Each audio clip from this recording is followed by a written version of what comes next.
Imagine a Inglaterra no final do século XIX.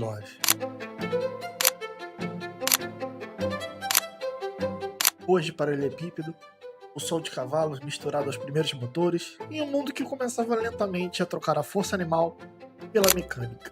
É nesse cenário de transição, ambição e inovação que nasce não apenas uma marca lendária, mas um sonho movido à velocidade, precisão e elegância. A Aston Martin.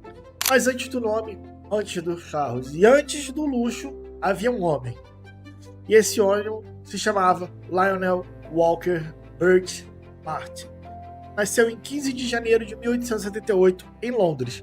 Filho de uma família de classe média alta, teve acesso a uma educação privilegiada estudando em Eton College e depois em Oxford, duas das instituições mais prestigiadas da Inglaterra. Mas Lionel não era apenas um acadêmico. Desde jovem, ele tinha uma paixão quase obsessiva por máquinas, velocidade e competição. Na virada do século, o automóvel ainda era visto como algo experimental, frágil e até perigoso. Para muitos, não passava de um brinquedo caro. Para Lionel Martin, no entanto, ele enxergava algo muito maior: o futuro.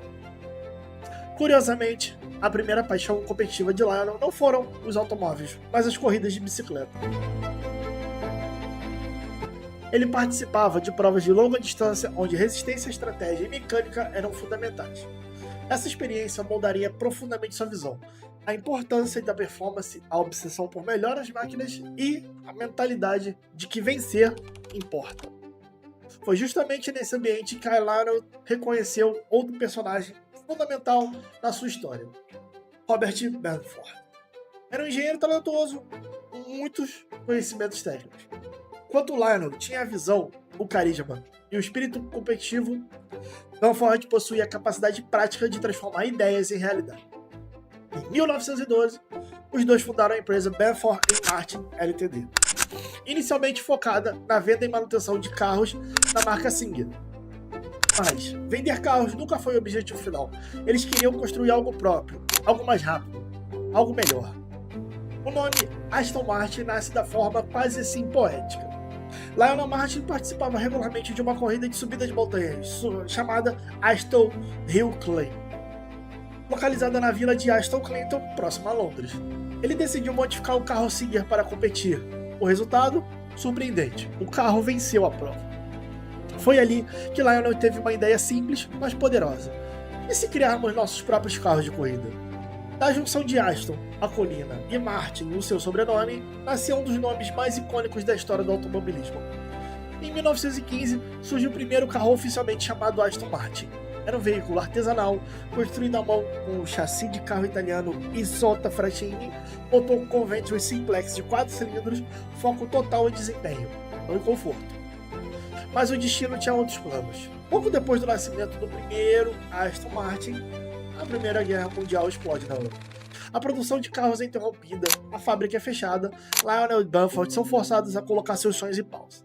A empresa praticamente entra em hibernação. Muitas marcas não sobreviveram a esse período. A Aston quase foi uma delas.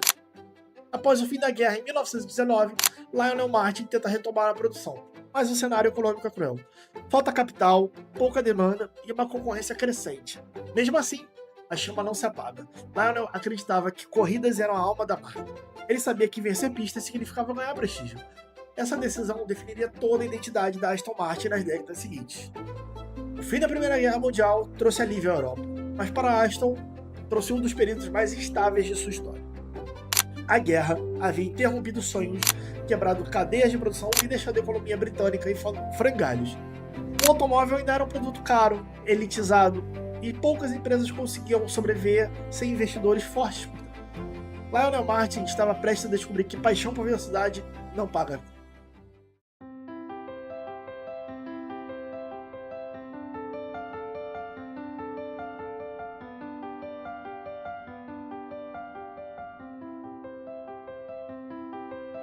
Em 1920, a Aston Martin volta a produzir carros, poucos artesanais feitos praticamente sob encomenda. Cada unidade era montada à mão, com um foco quase objetivo em performance e competição. O problema? Bom, produção lenta, custos altíssimos, poucas vendas e quase nenhum lucro. Lionel Martin acreditava que a melhor propaganda possível era ganhar corridas, e ele estava certo. Mas também estava apostando tudo em um jogo muito perigoso. Durante os anos 20, a Aston Martin se envolve profundamente no automobilismo. A marca começa a competir em subidas de montanha, corridas de resistência e provas internacionais. Os carros eram leves, rápidos e ousados, mas cada corrida exigia investimento e a empresa já estava endividada. É aqui que surge uma figura quase lendária da história da Aston Martin, Louis Zbrowski, um aristocrata excêntrico, piloto de corrida e milionário. Zbrowski acreditava no potencial da marca e decidiu financiá-la pessoalmente. Com o dinheiro do conde, novos carros de corrida foram desenvolvidos. A Aston Martin passou a competir em eventos maiores. A empresa ganhou visibilidade internacional. Pela primeira vez, parecia que o sonho estava decolando. A Aston Martin entra em provas cada vez mais ambiciosas, incluindo as lendárias 24 horas de Le Mans. O objetivo não era apenas vencer, mas provar resistência, engenharia e confiabilidade. Algo raro para uma empresa tão pequena. Os carros impressionavam, mas raramente completavam as provas. Quebras mecânicas eram frequentes. Mesmo assim, a reputação da marca crescia. Em 1924, tudo muda drasticamente. Louis Zbrowski morre em um acidente durante o Grande Prêmio da Itália, em Monza. O Aston Martin perde seu maior investidor, seu piloto mais famoso e sua principal fonte de capital. Sem o dinheiro de Zbrowski, a empresa entra em colapso financeiro imediato. Pouco depois, a Aston Martin declara falência. Lionel Martin, o homem que deu nome à marca, é afastado da empresa que ele mesmo criou. É um dos momentos mais trágicos da história da Aston Martin. O fundador vê seu sonho continuar sem ele. Lionel nunca mais teria envolvimento direto com a marca. Ele morreria em 1945, sem jamais imaginar o tamanho do legado que ajudou a criar. Durante os anos seguintes, a Aston Martin passa por diversos donos. Cada novo investidor tentava reduzir custos, manter a tradição esportiva, evitar falência, mas o problema persistia. A empresa fazia carros incríveis, porém não sabia ganhar dinheiro. Um dos momentos mais importantes dessa fase acontece com a entrada do engenheiro italiano Augusto Cesare Bertelli, conhecido como AC Bertelli. Ele se torna engenheiro-chefe, diretor técnico e um dos pilares de sobrevivência da marca. Sob sua liderança, surgem carros mais confiáveis, como o Aston Martin International, o Le Mans e o Ulster. Esses modelos começaram a construir algo essencial, uma identidade clara de esportividade com elegância. Mesmo enfrentando dificuldades financeiras constantes, a Aston Martin estabelece valores que permanecem até hoje. Um design refinado, um desempenho esportivo, produção limitada e exclusividade. Enquanto outras marcas buscavam produção em massa, a Aston Martin seguiu o caminho oposto. Poucos carros feitos com alma. No final da década de 30, a Europa voltava a caminhar para o conflito. A empresa já estava fragilizada financeiramente quando a Segunda Guerra Mundial começa em 1930. Mais uma vez, a produção civil é interrompida, a fábrica é direcionada para esforços de guerra, o futuro da marca se torna incerto.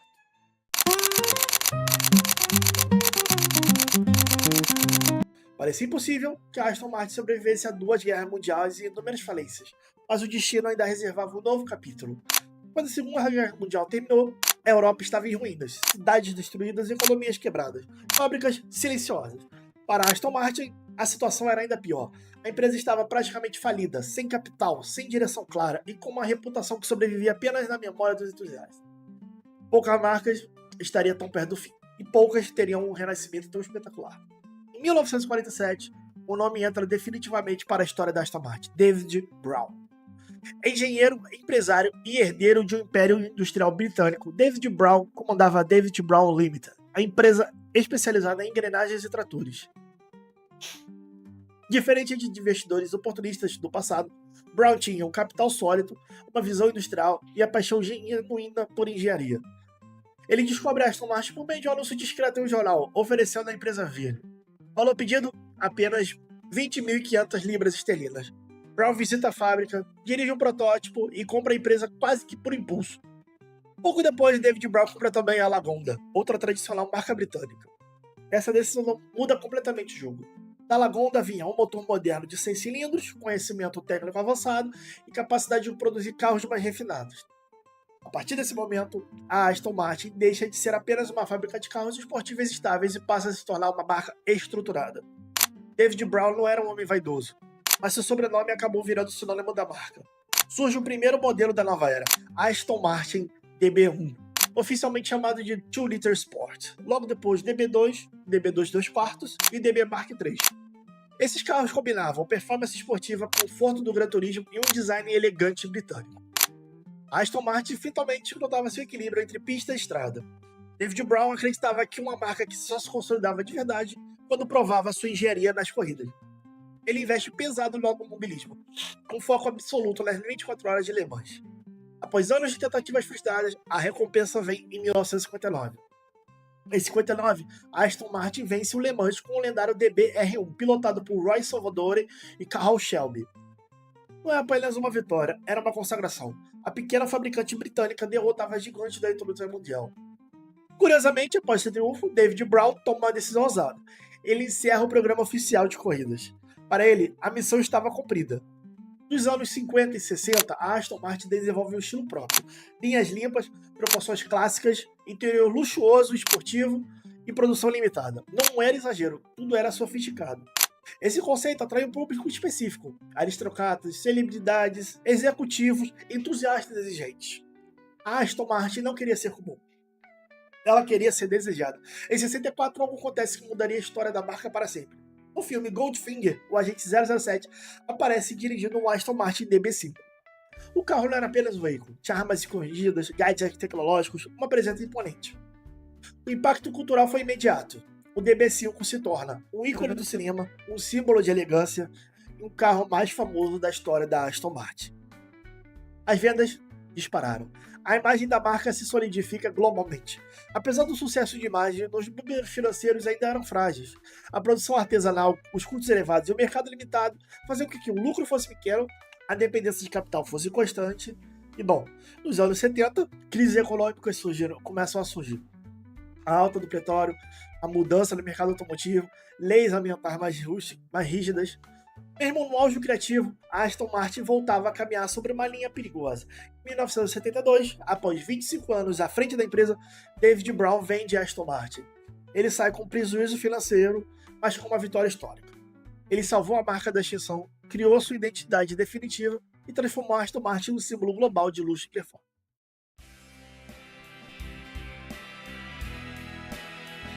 Sem David Brown, a Aston Martin jamais teria sobrevivido. Quando David Brown deixou a Aston Martin em 1972, ele não levou apenas sua assinatura, levou também estabilidade, visão e proteção financeira. O que veio a seguir foi um dos períodos mais difíceis e menos glamourosos da história da marca que o mundo associava à elegância: filmes de espionagem e carros de sonho. Por trás do brilho, a Aston Martin lutava simplesmente para existir. Os anos 70 não foram gentis com a indústria automotiva mundial, mas para uma fabricante pequena, artesanal e de alto custo como a Aston Martin, foram quase fatais. A empresa enfrentava simultaneamente a crise do petróleo, inflação elevada, mudança nas leis de emissões, queda na demanda por carros esportivos grandes e a falta crônica de capital. Em poucos anos, a Aston Martin mudaria de dono mais uma vez. Entre 1974 e 1975, a empresa entra em falência técnica. A produção cai para níveis quase simbólicos, alguns anos com menos de 100 carros produzidos, funcionários trabalhando com medo constante de demissões, linhas de montagem porando por falta de peças, e havia momentos em que parecia mais provável que a Aston Martin virasse apenas uma nota de rodapé da história. Um sócio de investidores assumiu o controle. Empresários americanos, grupos britânicos, investidores sem ligações emocionais com a marca.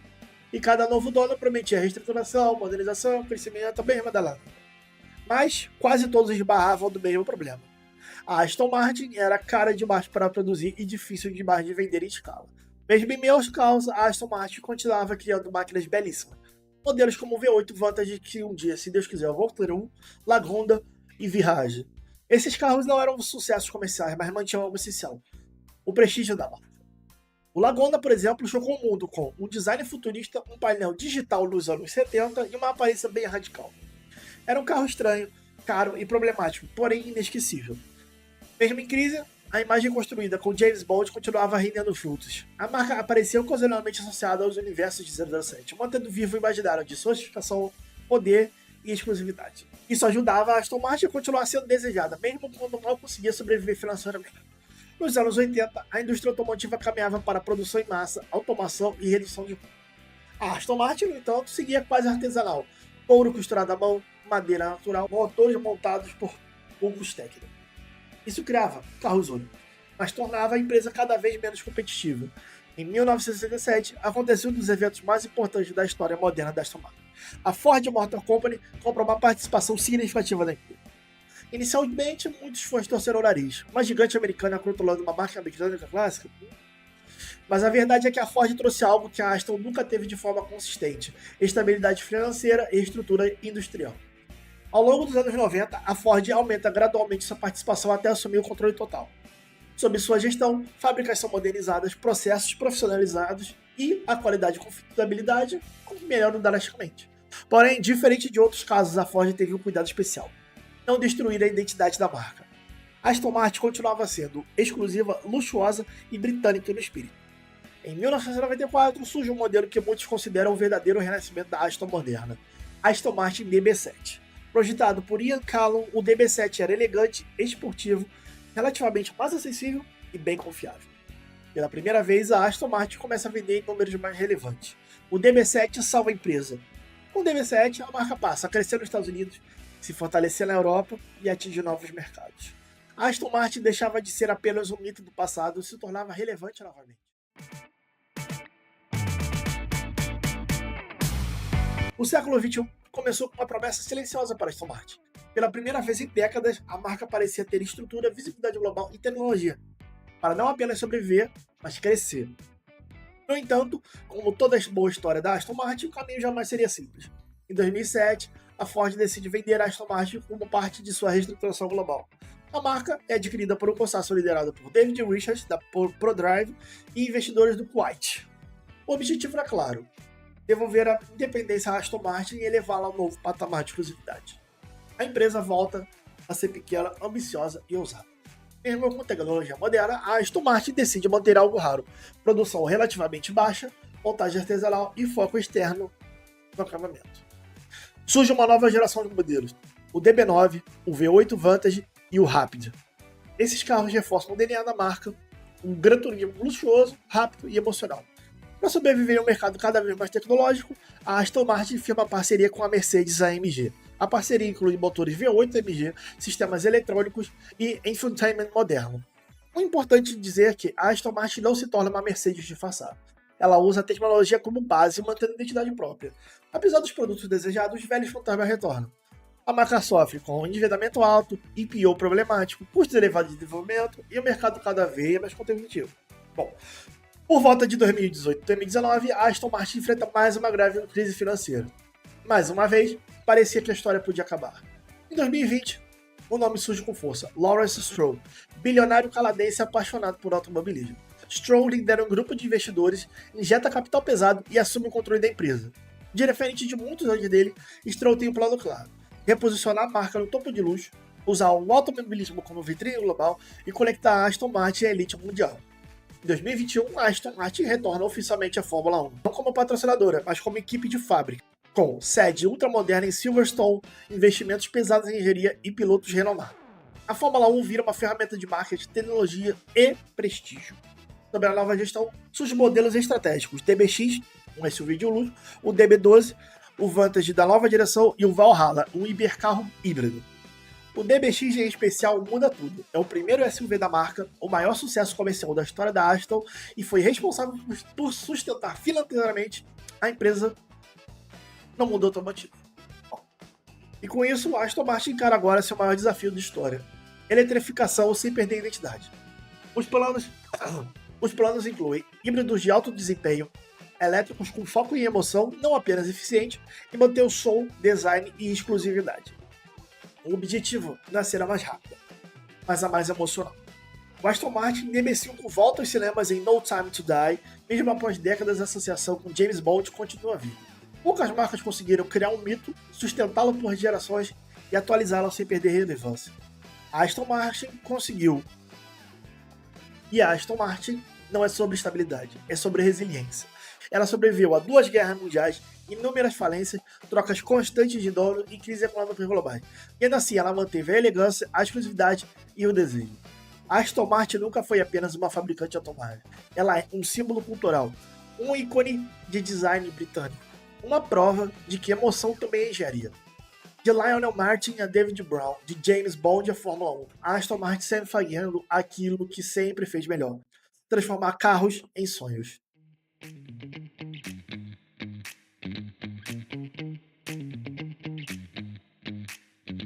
Bom, se você gostou dessa biografia completa da Aston Martin, deixe seu like, se inscreva no canal e comenta qual outra marca você quer ver no nosso episódio desse quadro de biografia de empresas. Abraços!